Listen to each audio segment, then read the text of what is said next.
कुछ अर्सा पहले साइंसदानों को समंदर की गहराइयों में कुछ इस तरह के मिस्टीरियस से सर्कल मिले और साइंसदान हैरान थे कि आखिर इन सर्कल्स को आखिर कौन बना सकता है इतनी सफाई के साथ। और बहुत से साइंसदानों का ये ख्याल था कि इन सर्कल्स को इतनी सफाई के साथ एलियंस के सिवा और कोई नहीं बना सकता। लेकिन जब इन सर्कल्स पर रिसर्च की गई तो जो रिजल्ट सामने आया उसने तमाम इंसानियत को वर्ताए हैरत में डाल दिया। तो आखिर उन सर्कल्स को कौन बना रहा था ये भी मैं आपको बताऊंगा इस वीडियो में। और आपने ज़ॉम्बीज़ को मूवीज़ में तो ज़रूर देखा होगा, लेकिन क्या आप उनको रियल लाइफ में देखना चाहते हैं? अगर हाँ तो इस वीडियो को आज पूरा ज़रूर देखिएगा, क्योंकि मैं आज आपको रियल लाइफ के ज़ॉम्बीज़ दिखाने जा रहा हूँ जिनको आप अपनी आंखों से भी वहाँ पर जाकर देख सकते हैं। और आपने अक्सर देखा होगा कि शॉपिंग मॉल के अंदर जब हम जाते हैं, ज़्यादातर शॉपिंग मॉल में, तो वहाँ पर जो खाने पीने की चीज़ें होती हैं, जो फूड पॉइंट होते हैं, वो हमेशा अपर फ्लोर पर ही होते हैं। आपको कोई भी फूड पॉइंट किसी ग्राउंड फ्लोर या फिर फर्स्ट फ्लोर पर दिखाई नहीं देता। अगर आपको ये आम सी बात लगती है तो ये आम सी बात बिल्कुल भी नहीं है। लेकिन क्या आपने कभी सोचा है कि आखिर ऐसा क्यों होता होगा? ये भी मैं आपको बताऊंगा इस वीडियो में। और सिर्फ इतना ही नहीं, बल्कि मैं आपको बताऊंगा कुछ ऐसे इंटरेस्टिंग फैक्ट्स जिनको सुनकर आप भी कहेंगे असंभव, असंभव। Fact number 1। क्या आप जानते हैं कि साइंसदानों की एक रिसर्च के मुताबिक जो हमारे जिस्म में कभी कभी हमें हल्की सी कोई खारिश या फिर एलर्जी हो रही होती है वो हमारा वहम होता है। यानी वो खारिश मुकम्मल तौर पर नफ्सियाती होती है और उसका हकीकत से कोई ताल्लुक नहीं होता। यानी वो बिल्कुल झूठ होती है और सिर्फ हमें ऐसे ही नफ्सियाती तौर पर लग रहा होता है कि हमें खारिश हो रही है या फिर एलर्जी हो रही है।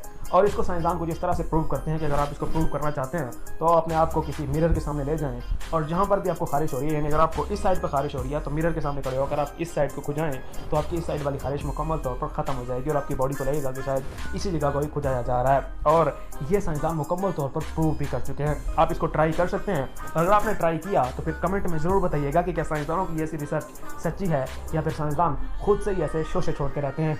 Fact number 2।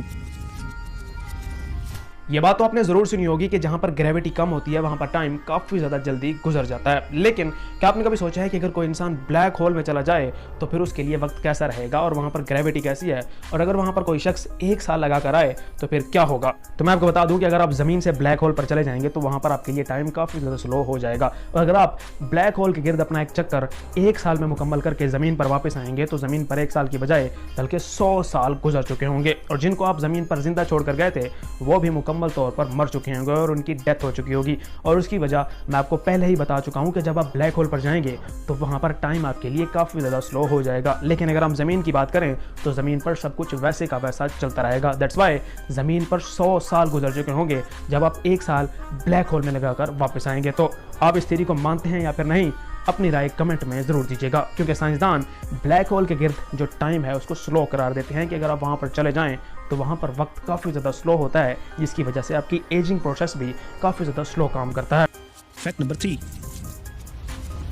ये जो आप अभी स्क्रीन पर छोटी सी मक्खी के हाथ के ऊपर कोई चीज़ देख रहे हैं, आप अंदाज़ा लगाएं कि ये आखिर क्या हो सकती है। अगर आप कामयाब हुए हैं तो फिर वेल डन, क्योंकि ये कुछ और नहीं बल्कि दुनिया की सबसे छोटी किताब है जो एक मक्खी के हाथ पर भी समा चुकी है। तो इस आर्टिस्ट ने कितनी मेहनत से इसको बनाया होगा और इस आर्टिस्ट के लिए 1 लाइक तो बनता ही है, क्योंकि इस किताब में कोई 1-2 पेज नहीं बल्कि पूरे के पूरे 30 पेजेस मौजूद हैं और इन पर लिखा भी जा सकता है। तो ये किताब कितनी ज़्यादा ज़बरदस्त किस्म की किताब है इस बात का आप अंदाज़ा भी नहीं लगा सकते। Fact number 4। आप जब कभी किसी शॉपिंग मॉल में जाते होंगे तो आपने देखा होगा कि वहाँ पर जितने भी रेस्टोरेंट्स होते हैं या फिर जो खाने पीने की चीज़ें होती हैं वो हमेशा आपको अपर फ्लोर पर दिखाई देती हैं और नीचे ग्राउंड फ्लोर पर आपको कभी भी कोई भी खाने पीने की चीज़ या फिर कोई भी रेस्टोरेंट नहीं मिलता। तो क्या आपने कभी सोचा है कि आखिर इसकी वजह क्या है? तो मैं आपको बता दूँ कि इसके पीछे भी एक बहुत बड़ी मार्केटिंग टेक्निक मौजूद है, क्योंकि जो रिसर्च हुई है उसके मुताबिक जब भी कोई कस्टमर तमाम फ्लोर्स को घूम कर ऊपर वाले फ्लोर पर आएगा और वहाँ पर आके रेस्टोरेंट या फिर खाने पीने की चीज़ों को देखेगा तो उसने जितनी मर्जी शॉपिंग की होगी वो अपने खाने पीने के लिए किसी भी चीज़ की कंजूसी नहीं करेगा और खाना ज़रूर खाएगा। लेकिन अगर उसको खाना नीचे वाले फ्लोर पर मिल गया तो उसने शॉपिंग के पैसों से फिर पहले खाना खा लेना है, लेकिन फिर उसके बाद शॉपिंग उसने कम करनी है। जबकि अगर उसको ऊपर फ्लोर पर रेस्टोरेंट मिलेगा तो फिर वो शॉपिंग तो पहले ही कर चुका होगा, लेकिन क्योंकि भूख लगी होगी तो फिर वो खाना भी ज़रूर खा कर जाएगा। आप इस टेक्निक को कैसा समझते हैं और क्या ऐसा होना चाहिए या फिर ये सही हो रहा है या फिर गलत? अपनी राय कमेंट में ज़रूर दीजिएगा। Fact number 5। वैसे हम में से ज़्यादातर लोगों को किसी भी चीज़ पर फोकस करने का काफ़ी ज़्यादा इशू रहता ही है और हम किसी भी चीज़ पर फुली कंसंट्रेट नहीं कर पाते। लेकिन क्या आप जानते हैं कि साइंसदानों की एक रिसर्च के मुताबिक च्युइंगम चबाने से आप किसी भी चीज़ को बआसानी फोकस के साथ कर सकते हैं। तो इस चीज़ को पहले मैं मजाक समझता था और मुझे लगता था कि ये बस ऐसी फजूल सी चीज़ है, लेकिन जब मैंने इस पर रिसर्च की तो मुझे पता चला कि इस पर काफ़ी ज़्यादा बड़े बड़े और काफ़ी ज़्यादा मशहूर किस्म के साइंसदानों ने इस पर रिसर्च की हुई है और उनके मुताबिक जो च्युइंगम होती है वो हमारी मेमोरी को बूस्ट कर देती है। दैट्स वाई हम जब भी च्युइंगम चबाते हुए किसी भी काम को करेंगे तो उससे हम काफ़ी ज़्यादा फोकस और कंसंट्रेशन के साथ बआसानी कर सकते हैं। वैसे स्टूडेंट्स के लिए काफ़ी ज़्यादा ज़बरदस्त चीज़ है। अगर आपको भी कोई भी सबक याद नहीं हो रहा तो आप च्युइंगम चबाकर सबक को याद करने की कोशिश करें तो मैं गारंटी देता हूँ कि आपको सबक काफ़ी ज़्यादा अच्छे से और जल्दी याद हो जाएगा। वैसे ये ट्रिक काम करे तो कमेंट में ज़रूर बताइएगा और भाई को थैंक्स बोलने के साथ साथ वीडियो को लाइक और चैनल को सब्सक्राइब भी ज़रूर कीजिएगा। Fact number 6. कुछ अर्सा पहले साइंसदानों को समंदर की गहराइयों में कुछ इस तरह के मिस्टीरियस से सर्कल मिले और साइंसदान ये देखकर हैरान थे कि आखिर इन सर्कल्स को इतनी सफाई के साथ आखिर कौन बना रहा है। और बहुत से साइंसदानों का ये ख्याल था कि इनको एलियंस के सिवा और कोई नहीं बना सकता। लेकिन जब इस पर रिसर्च हुई तो पता चला कि ये कोई एलियन नहीं बल्कि एक फिश बना रही थी जिसका नाम था पफर फिश। और ये जितने भी सर्कल्स बने हुए हैं आपको स्क्रीन पर नजर आ रहे हैं, ये कोई और नहीं बल्कि एक मेल पफर फिश बना रहा था। तो जानना चाहेंगे क्यों? तो इसके पीछे भी एक बहुत बड़ा लॉजिक है। तो वह male puffer fish female fish को प्रपोज करने और अपनी तरफ अट्रैक्ट करने के लिए इस तरह के काम कर रहा था। तो बॉयज़ क्या समझे, सिर्फ ज़मीन पर ही नहीं बल्कि समंदर की गहराइयों में भी मेहनत तो सिर्फ बॉयज़ को ही करना पड़ती है। Fact number 7. क्या आपने कभी सोचा है कि चींटियों के जिस्म में हम इंसानों की तरह ब्लड होता है या फिर नहीं? और अगर होता है तो फिर वो चींटियों के जिस्म से क्यों नहीं निकलता जब भी कोई चींटी की डेथ होती है या फिर जब भी कोई चींटी इंजर्ड होती है? तो मैं आपको बता दूं कि चींटियों के जिस्म के अंदर भी हमारी तरह का ही एक ब्लड सिस्टम मौजूद होता है जिसका नाम है हीमोलिम्फ। और वो जो हीमोलिम्फ होता है वो चींटियों की बॉडी के अंदर सर्कुलेट करता रहता है। लेकिन जो सबसे बड़ा डिफरेंस है इंसानों में और चींटियों के अंदर वो ये है कि जो हीमोलिम्फ है वो ऑक्सीजन को नहीं बल्कि न्यूट्रिएंट्स को कैरी करके उनकी बॉडी में पहुंचा रहा होता है। जबकि ऑक्सीजन की बात करें तो चींटियों के तमाम ऑर्गन्स को ऑक्सीजन की फराहमी उनके बॉडी पोर्स यानी जो उनके जिस्म के ऊपर छोटे छोटे सुराख बने होते हैं उनके थ्रू की जाती है। और यही वजह है कि जब भी चींटी का कोई ऑर्गन डैमेज होता है तो उसे या तो खून बिल्कुल भी नहीं निकलता या फिर बहुत कम तादाद में निकलता है जो हमें बिल्कुल भी नज़र नहीं आ रहा होता। क्या आपको इससे पहले ये बात पता थी या फिर नहीं? कमेंट में ज़रूर बताइएगा। Fact number 8. मछलियों के बारे में तो आपने यही सुन रखा होगा कि वो पानी के बगैर जिंदा नहीं रह सकती और अगर किसी मछली को पानी से निकालकर जमीन पर रख दिया जाए तो उसकी फौरन डेथ हो जाएगी। लेकिन क्या आप जानते हैं कि दुनिया में एक ऐसी मछली भी मौजूद है जो पानी के साथ साथ जमीन पर भी जिंदा रह सकती है? जी हाँ, मड स्कीपर नामी ये मछली जो आपको अभी स्क्रीन पर नजर आ रही है ये पानी के साथ साथ जमीन पर भी रह सकती है। और सिर्फ रह नहीं सकती बल्कि ये चल फिर और दौड़ भी सकती है। और सिर्फ इतना ही नहीं बल्कि बहुत से लोग ये भी कहते हैं कि जो मड स्कीपर नामी मछली है वो जमीन पर चलने और दौड़ने के साथ साथ दरख्तों पर भी बआसानी चढ़ जाती है। तो है ना ये हैरान किस्म की मछली। और ये जो मछली है वो अपनी ज़िंदगी का आधे से भी ज़्यादा वक्त ज़मीन पर ही गुजारती है। क्या आपको इससे पहले मड स्कीपर नामी इस अजीब मछली के बारे में पता था या फिर नहीं? कमेंट में ज़रूर बताइएगा। Fact number 9.